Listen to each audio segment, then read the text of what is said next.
warahmatullahi wabarakatuh. Alhamdulillah. Mudah-mudahan yang jawab salam saya dipanjangkan umurnya dan diberikan rezeki yang banyak, dan paling penting dilunaskan utang-utangnya. Amin. Alhamdulillah. Alhamdulillahillazi khalaqa lakum wa min anfusikum aswaja litaskunu ilaiha wa ja'ala bainakum mawaddatan wa rahmah. Asyhadu an la ilaha illallah wa asyhadu anna Muhammadan abduhu wa rasuluhu, amma ba'd. Yang sama-sama kita hormati Bapak Kepala Desa Tampak bersama dengan Ibu. Semoga Allah memberikan kesehatan selalu kepada Bapak Kepala Desa kita dengan Ibu. Amin. Yang kami muliakan Bapak Imam Desa juga bersama dengan Ibu. Semoga Allah melimpahkan rezekinya kepada beliau. Amin. Amin ya? Amin. Yang saya hormati para tokoh agama, tokoh masyarakat, tokoh pemuda, tokoh adat, spesial bagi ibu-ibu Majelis Taklim Istiqomah. Semoga tetap istiqomah dalam membesarkan organisasinya. Amin. Bu, kata ulama kita, barang siapa yang sering-sering melangkahkan kakinya menuju untuk majelis taklim, maka Allah akan meringankan, memudahkan langkah kakinya nanti menuju surga. Mau masuk surga, Ibu? Mau masuk surga? Mau sekarang apa nanti? Hah? Mau sekarang apa nanti? Mau masuk surga tapi tidak mau sekarang. Ya, syarat mau masuk surga itu harus mati dulu. Mati dulu baru bisa masuk surga.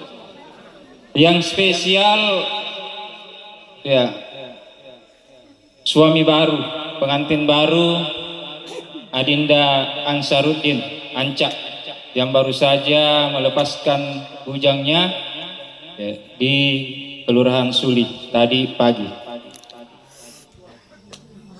Alhamdulillah, alhamdulillahirabbil alamin. Puji syukur senantiasa kita panjatkan kepada Allah Subhanahu wa taala.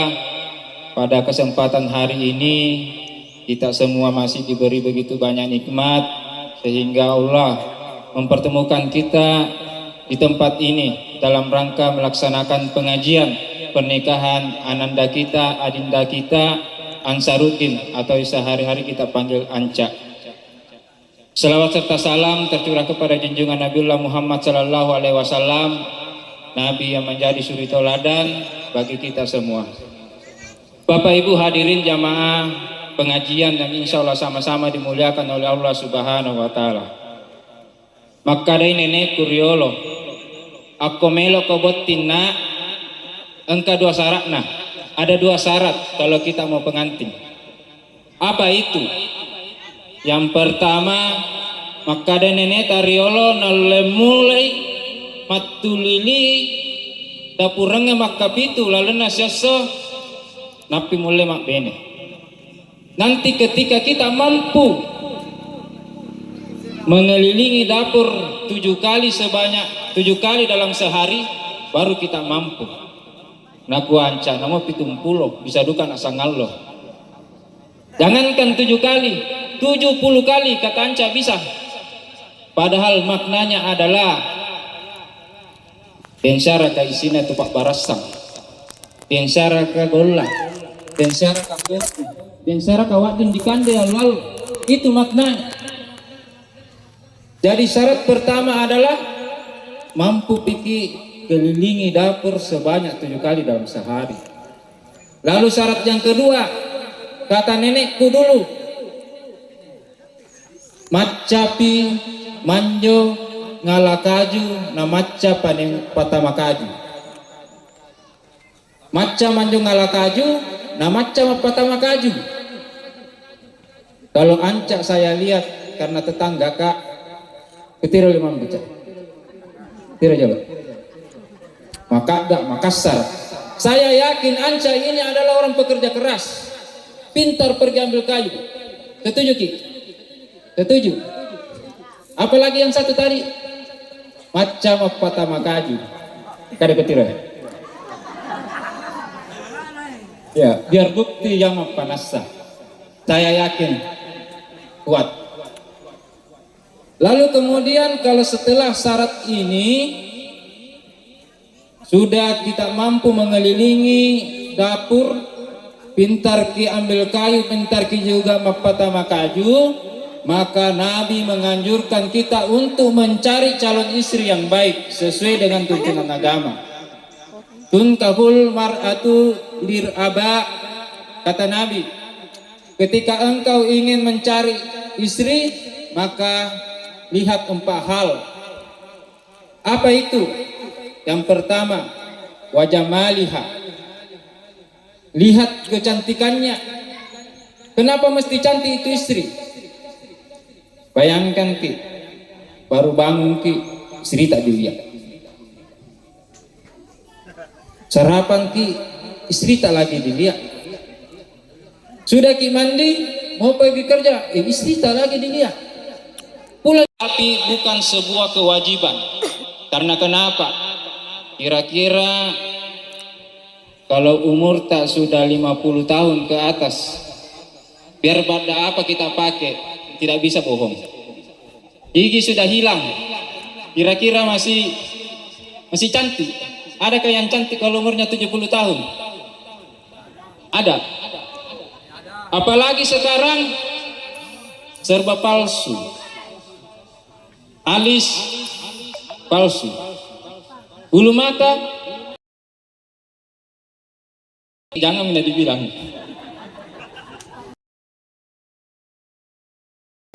Tidak boleh dijadikan prioritas, tidak boleh dijadikan sebuah kewajiban, tapi tidak boleh dijadikan kewajiban. Yang kedua adalah wali hasabiha, lihat keturunannya. Perlu dijadikan prioritas. Kenapa? Nabi Nuh alaihissalam seorang nabi.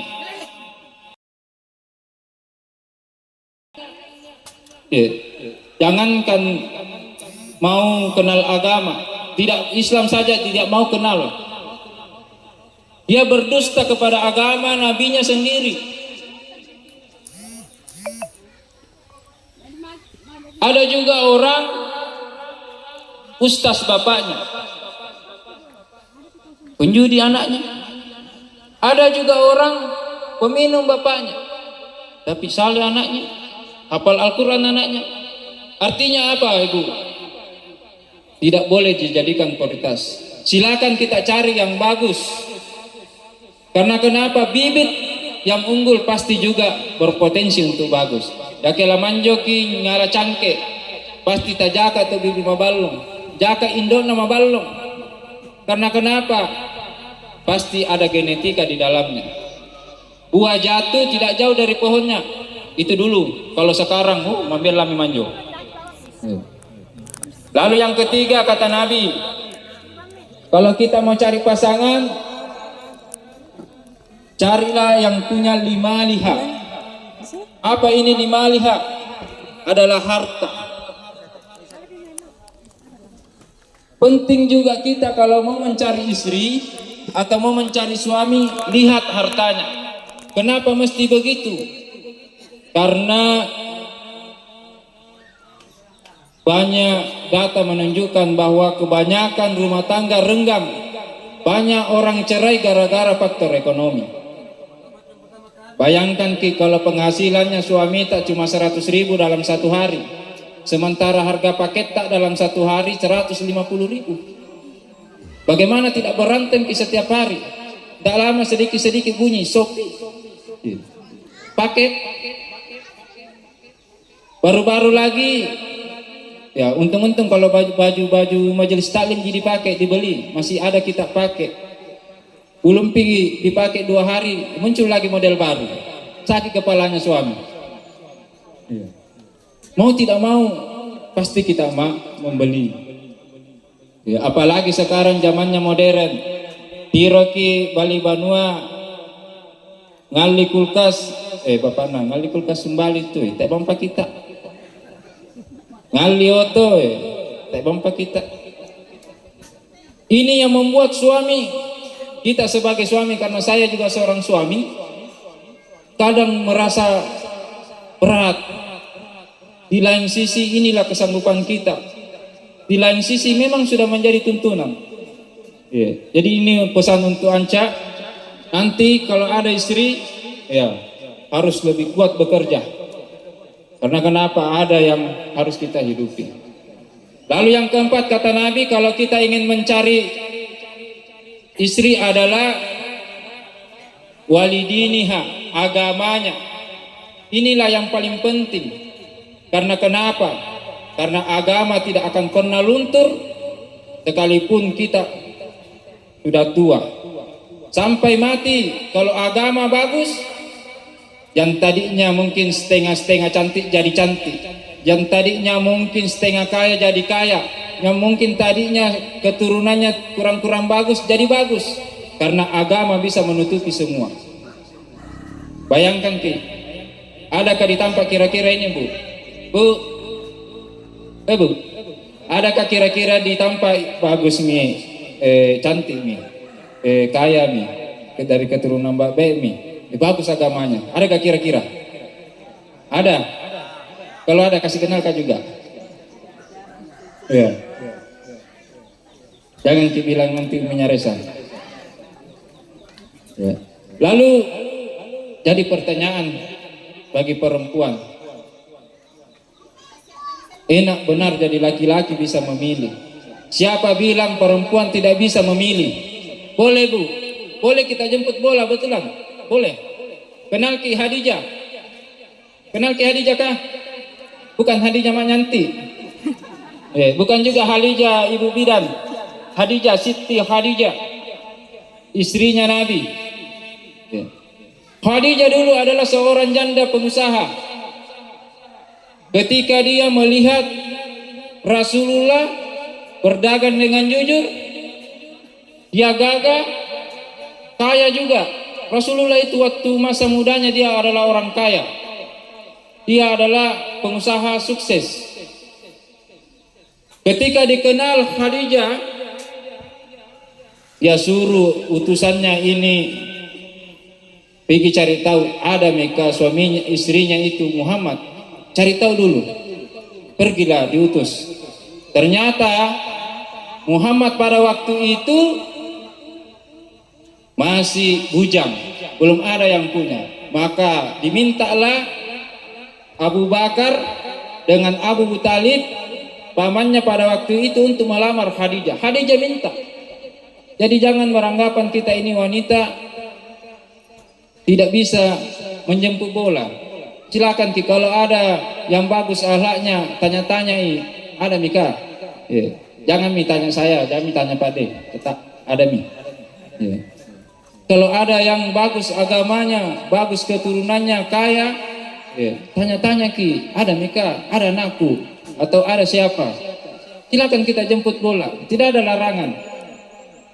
Dulu Nabi kita ini adalah orang kaya.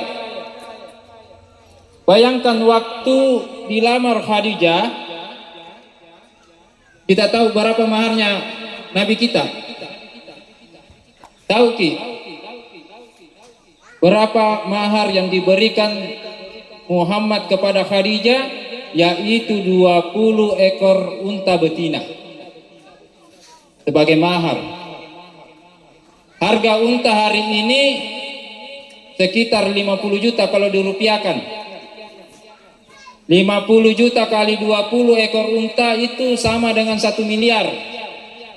Kira-kira ada kita di Tampa yang pernah dikasih naik 1 miliar? Atau pernah dikasih naikkan orang 1 miliar? Tidak ada. Nabi kita, dia memberikan mahar yang bagus, yang banyak. kepada istrinya Khadijah. Jadi jangan kita beranggapan bahwa yang itu bami saja, si Quraisy. Mahar itu adalah harga diri seorang wanita. Sekarang banyak kuliah, apa maharnya orang sekarang? Seperangkat alat sholat dibayar tunai. Sekali-kali ke 1 hektar kebun cengkeh dibayar tunai, atau 1 hektar sawah dibayar tunai. Bisa juga kalau mau seperangkat alat sholat, saya terima nikahnya, saya melamar dia dengan seperangkat alat sholat plus dengan masjidnya sekalian. Masjidnya juga jangan perangkat alat sholatnya. Jadi mahar itu adalah harga diri seorang wanita. Nanti ketika kita tidak mampu, baru dimudahkan dan diringankan. Pernah dulu ada seorang sahabat mau menikah. Nanti duka apa teh? Yari itulah disorong deng, tapi atulah dipakai yari itu dipakai mas sorong deng, atulah disorong tay. Mawatang. Ketika disampaikan kepada baginda, wahai ya Rasul, saya mau menikah tetapi saya tidak punya apa-apa. Lalu kemudian, apa yang kamu punya hanya sepotong roti tawar. Kalau itu agama juga tidak perlu memberat-beratkan orang dari sisi finansial. Perlu kita cari yang kaya, tetapi jangan jadikan faktor halangan. Kaya hari ini bisa saja besok jadi miskin. Kalau ada yang datang di rumah tanya, apa pekerjaannya? Pegawai syaraka, jakai pegawai syarari, dan syaraka Pak Berena, jakai Pak Bere Kalukuri. Kebanyakan begitu, tidak pernah ditanya bagaimana agamanya, pas sumbayang syaraka, maca syaraka mengaji. Terakhir itu dihitung. Jadi kesempatan ini kalau ada dimudahkan, silakan kita mudahkan. Lalu kemudian Nabi juga menjadi inspirasi. Itu Nabi tak dulu setelah menikah dengan Khadijah, dia adalah sosok yang romantis. Bayangkan pengantin baru. Setiap kali jalan, itu Nabi tak nagandeng tangannya itu istrinya. Baru pergi. Kemanapun pergi digandeng tangannya. Jadi ancai, nanti kalau mau pergi, ambil tangannya istri. Pergi semua. Bukan cuma ancak, kita semua begitu. Bapak-bapak di belakang. Pergi ambil tangannya istri, pergi. Begitu mau juga saya minta bu. Makasih begitu Jiki. Paling natampe gitu. Nabi begitu bu. Nabi itu adalah orang yang romantis. Pergi selalu digandeng istrinya jalan. Lalu pernah juga kisah Aisyah, kala itu menjadi istrinya juga Nabi. Aisyah ini karena masih muda dia cemberut. Setiap kali minum itu Nabi, dia selalu sisahkan sedikit. Nah sisahkan sedikit untuk istrinya Aisyah. Pernah suatu ketika minum ini Rasul, minum ini Nabi nah minum semua, tidak ada nasisakan untuk istrinya. Cemburulah Aisyah. Kenapa ini Rasul barusan minum tidak nasimpani kak? Ternyata waktu itu salah kasih masuk gula, garam paling nak kasih masuk, nak kira gula. Garam nak kasih masuk, ketika diminum oleh Rasul asin rasanya, tetapi Rasulullah tidak memperlihatkan kecewanya. Ya ke kita kira-kira matumba tuh pak, garaga beneta kopi nagolla na pinai bisa cati minum ngasang nih. Rasulullah begitu. Lalu kemudian Aisyah mengambil sedikit na jilat-jilat oh ternyata asin. Salah pertama nangen aku sangai golla ternyata garam. Begitulah Rasulullah memperlakukan istrinya. Pernah juga Rasulullah pergi dakwah. Karena terlama pulang, akhirnya ditutupkan pintu dari istrinya. Maka diambillah serbannya Rasulullah di depan pintu, tidur di situ. Kira-kira kalau kita Pak pulang ki bagadang mak domeng, nah tukang ki pintu istri tak kira-kira mau ki tidur di luar. Bisakah begitu ibu-ibu bapak? Tidak bisa. Rasulullah begitu, dia selalu memanjakan istrinya, mengistimewakan istrinya. Bapak Ibu hadirin jamaah pengajian yang insya Allah sama-sama dimuliakan oleh Allah Subhanahu wa Ta'ala. Terakhir, pernah ada seorang wanita pergi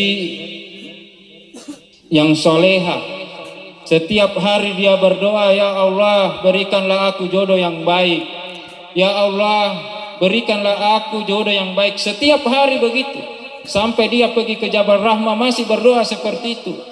Tidak pernah kunjung-kunjung datang jodohnya.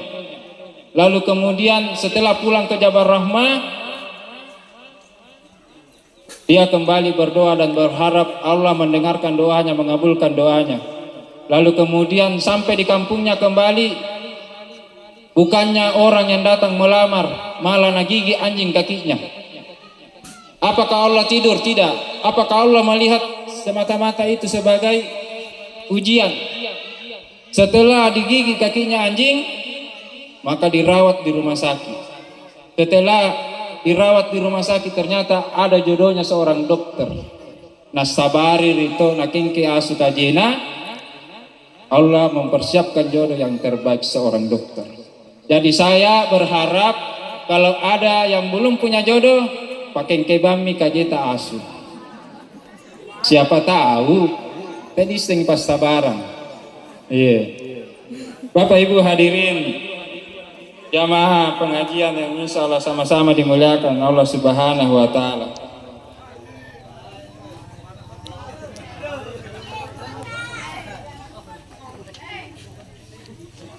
Karena waktu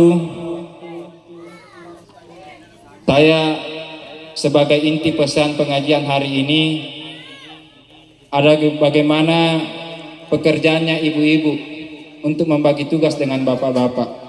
Sebenarnya ini berat Pak mau saya sampaikan, tetapi saya belajar agama dan baru saya tahu ternyata memasak itu adalah tugasnya laki-laki. Betul Ibu?